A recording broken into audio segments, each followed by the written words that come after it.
This is Cat S53 and today I would like to demonstrate that you can download and install the Opera browser on it.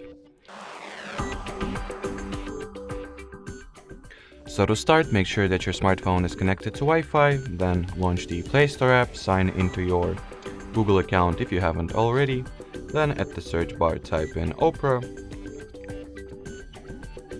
Once the needed app is found, you can tap at the install button directly from the search results, and now give it a few seconds, I would assume between 10 and 15, to be downloaded and installed. So now we'll just wait.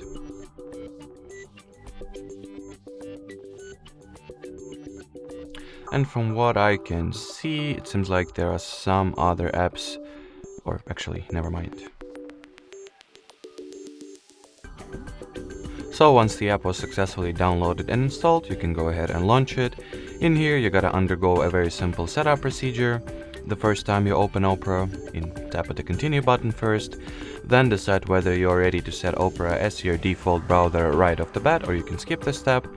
And finally, you can either customize the permissions that the Opera will have an access to, or simply allow everything that it asks for, and start using the app already. So that will be it for this video. Thanks for watching, thanks for your attention, and bye-bye.